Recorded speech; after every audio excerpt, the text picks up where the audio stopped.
صدر علی وقار، قرارداد میں شامل لفظ فریب سے مراد جھوٹ، دھوکہ، ہم سے مراد اسلامی جمہوریہ پاکستان میں بسنے والی وہ قوم، سہاروں سے مراد امید، سہارا، امید، آسرا۔ میں اس قرارداد کی بھرپور حمایت کرتی ہوں کیونکہ کئی بار ہم نے اس چمن کے غنچوں اور کلیوں کو اپنے ہاتھوں سے سینچا ہے، لیکن ہر بار ہماری حمیت کا سودا کرنے والوں نے ہمیں دھوکہ دیا۔ کسی نے ہم سے کہا آؤ سب سے پہلے پاکستان کا نعرہ لگاتے ہیں، ہم نے کہا لبیک۔ کسی نے کہا آؤ قرض اتارے، ملک سنوارے، ہم نے کہا لبیک۔ لیکن صدر علی وقار، یہ قوم جن سہاروں کی متلاشی تھی، ان سہاروں نے ان کے منہ پر تماچے رسید کر کے انہیں یہ احساس دلایا کہ تم نے فریب کھایا ہے۔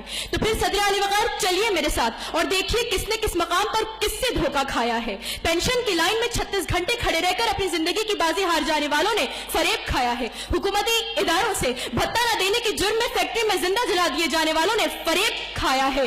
انسانیت کے علم برداروں سے 6 گھنٹے تک مسلسل فبارہ چوک پر تڑپتے رہنے والے شاہد بروہی نے فریب کھایا ہے۔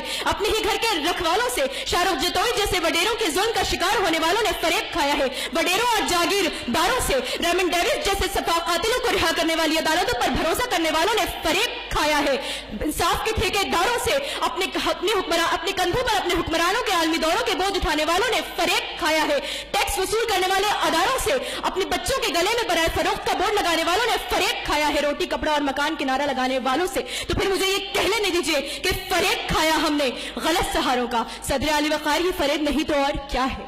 یہ غیرت کے سودے ہی تو ہیں، یہ حمیت فروشی ہی تو ہے، جہاں اس قوم کو فریب دینے کے لیے سہارے خرید لیے جاتے ہیں۔ ایک سہارا امریکی ساہوکار کا، ایک سہارا ملٹی نیشنل کمپنی کی سازش عیار کا، ایک سہارا NRO کی کیچڑ میں لت پت ہمارے شاہانے ذی وقار کا، ایک سہارا عراق، فلسطین اور کشمیر میں اپنا کالا قانون چلانے والے تھانے دار کا۔ اور ان سہاروں کے ہوتے ہوئے ہمیں فریب پر فریب دیا جاتا ہے، کبھی یہ منوا کر کہ اسلامی جمہوریہ پاکستان کو اپنا وجود برقرار رکھنے کے لیے مغرب کی چاپلوسی کرنا ضروری ہے، تو کبھی یہ منوا کر کہ ہندو بنیے کے ظلم و ستم کو بھلا کر امن کی آشا کی کشکول تھامے دربار دہلی میں گداگر بننا ضروری ہے۔ لیکن صدر علی وقار، ان تمام فریب کے ہوتے ہوئے بھی آج IMF کے ترازو میں آئے روز ہوتے ہماری حمیت کے سودے، سلالہ چیک پوسٹ پر اپنے ہی 26 جوانوں کا خون معاف کر کے پھر اسی پرغرور قاتل کے سامنے سجدہ ریزیاں چیخ چیخ کر کہہ رہی ہیں فریب کھایا ہم نے غلط سہاروں کا، کیونکہ تم نے لوٹا ہے صدیوں ہمارا سکون، اب نہ ہم پر چلے گا تمہارا فسوں۔